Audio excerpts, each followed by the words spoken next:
Welcome back after the break.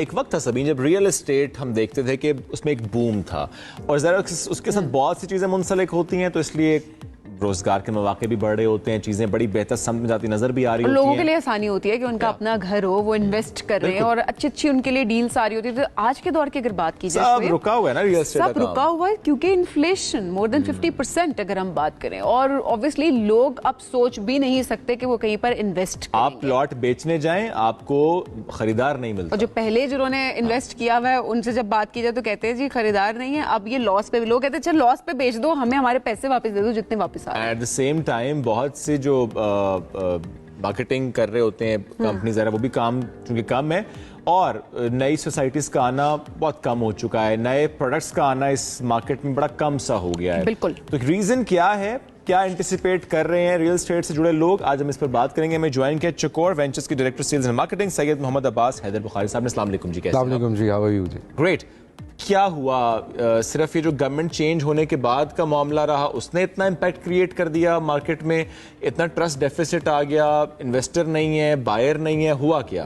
देखिए, the thing is, जब real estate जो economy का एक बहुत बड़ा हिस्सा है और अगर हमने देखना हो कि एक मुल्क की इकोनॉमी किस डायरेक्शन में चल रही है तो हम रियल एस्टेट की पल्स चेक करते हैं।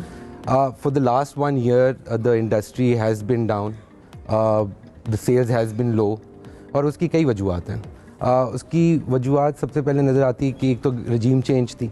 रजीम चेंज के बाद there was no government, government को बैठते हुए टाइम लगा, पॉलिसीज इन प्लेस नहीं थी, लोगों का ट्रस्ट, इसलिए the developer could not it could not deliver the product because imports के ऊपर काफ़ी ज़्यादा रिस्ट्रिक्शंस लग गई हुई थी। Plus there is no regulatory that manages the real estate currently. एक बिल पड़ा हुआ है जिसको हम कहते हैं पास कर दें, ताकि जो काफ़ी जो लोगों के ट्रस्ट फैक्टर्स हैं वो वहाँ से हम लोग पूरे कर सकेंगे।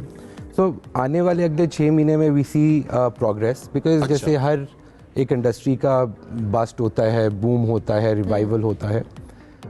With in this year those developers are left जो कि ये रियल एस्टेट को सस्टेन कर सकते हैं। आए दिन आप देखते हैं कि नई सोसाइटी लॉन्च हुई है, पर उसके बाद हमें पता नहीं चलता उस सोसाइटी का हुआ क्या। So I think next 6 months those developers will be left in the market जिनके पास फाइनेंशियल मसला है। अच्छा ज़ाहिर है ऐसे में बहुत ज़रूरी है, जहाँ पे हम ट्रस्ट डेफिसिट की बात करें, कि लोगों का ट्रस्ट दोबारा बहाल हो, कि कोई ऐसे इनिशिएटिव्स लिए जाएं, कोई ऐसी सोसाइटीज़ या कोई ऐसे डेवलपर्स सामने आए कि लोग खुद कहें कि जी हमने इन्वेस्ट करना है। ऐसे में आप लोग क्या कर रहे हैं? देखिए, when we talk about the real estate